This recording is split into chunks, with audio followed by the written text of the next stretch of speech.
Realme has been on a roll and they're set to release the Realme 5 Pro in the country in a little over a week. Now, we already have a video up for that device on the channel already, but there are some of you that have been asking for the non-Pro version, and that's exactly what we're going to be talking about today. Hey Unbox fam, welcome back to the channel where we take awesome out of the box. My name is Jamie, and in this video we're going to be talking about the little brother in Realme's new line of smartphones, the Realme 5, and why we think as a team it's a strong contender as the new king of budget phones. But first, here's everything that comes inside the box. Of course, you have the phone itself, and ours came in crystal purple, but just like the Realme 5 Pro, it'll also come in crystal blue. You have a jelly case, the documentation, the charging cable, and the wall charger. That was quick and easy. Now let's get back to the reason why we think that this is the new king for smartphones that go for less than 10,000 pesos. The first reason being, it has a 5,000 milliamp hour battery. Now, no matter how awesome the spec sheet of your phone is, it all doesn't matter if you can't use it, so that's why having a phone with a high battery capacity is extremely important. We usually get 4,000 milliamp hours as a standard these days, so having that extra 1,000 on the Realme 5 will definitely prove useful to those of you who live life on the go, or for those of you who consider yourselves heavy users. Now, the downside of all of this is that it only supports 10-watt charging, so topping it up might take some time, so be sure that you charge your phone before going to bed so you have enough juice to last you through the hellish traffic of EDSA. Now, second on the list is the fact that the Realme 5 also has 5 cameras on board, just like its Pro brother.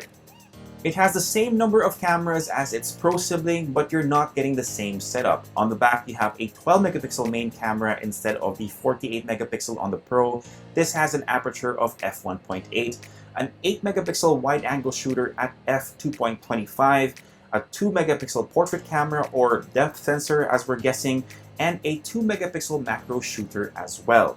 And for taking selfies, you have a 13 megapixel front camera at an aperture of f2.0 nestled in the notch on the display.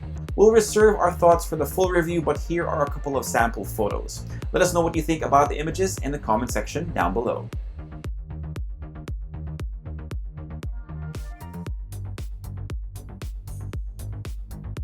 The shooting options of the rear cameras are definitely a good thing if you like taking your mobile photography seriously, but you're on a tight budget. Now, third on the list is the processing package on the Realme 5 that now features a Snapdragon processor. Now, that's a good thing because remember that the past iterations of this phone ran on, well, MediaTek. You're getting a Qualcomm Snapdragon 665 processor that's paired with 4 GB of RAM and 128 GB of storage. Now, the processing package is widely available on other phones in the market, and it's a solid one for day-to-day tasks. You're also getting a ton of storage with the Realme 5, and if you happen to be a solid app hoarder, you can even add an SD card to keep all your media files. We've already tried a couple of games on this device, but we'll have to show you the results in a separate video. As a teaser though, it can run our favorite MOBAs at 60 FPS, so that's already a good sign. Now, those are just some of the reasons why we think that the Realme 5 is a winner for less than 10,000 pesos, but let's talk about the rest of its spec sheet. You have a 6.5-inch HD Plus IPS LCD display, which makes it bigger than the Pro version. Pixel density could have been a lot better, but you do get more battery life with a lower resolution.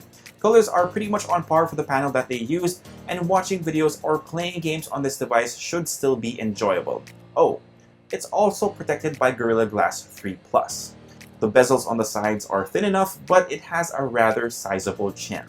On the back, you have the same geometric pattern as the Realme 5 Pro, but the dimensions of the phone are obviously bigger and it's a little heavier too.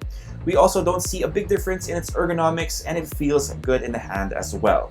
The button placement is similar as well, but instead of having a USB-C port on the bottom, you have a micro USB port, and I can already feel some of you cringe at that thought. Although at least it still has a 3.5mm headphone jack. Aside from that, you also have a fingerprint scanner on the back of the phone. It's easy to get to and unlocks the phone quite quickly and easily as well. Other than that, you're getting Android Pie out of the box with ColorOS 6 on top of it.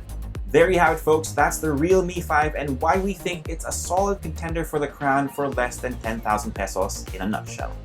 Now, we don't know the official local price tag for the phone just yet, but the price in India is slightly over 9,000 pesos when converted, and we're hearing the local arm of the company is trying to keep it within the same price point. That's it for this video. If you like it, give us a thumbs up, sub to the channel, and hit that notification bell so you don't miss out on any of our content. Let us know what you think of the Realme 5 down below, and I'll reply as soon as I can. For all the latest tech news and gadget reviews, head to unbox.ph. Plus, follow us on Facebook and on Instagram. My name is Jamie. Peace, God bless, and I'll see you guys next time. Now, third on the list is the processing package for the Realme 5 with which feature? What the hell? Now, third on the list is the processing package on the Realme 5, which now features a Snapdragon. Now, third on the list is the processing package for the Realme 5 that now features a Snapdragon.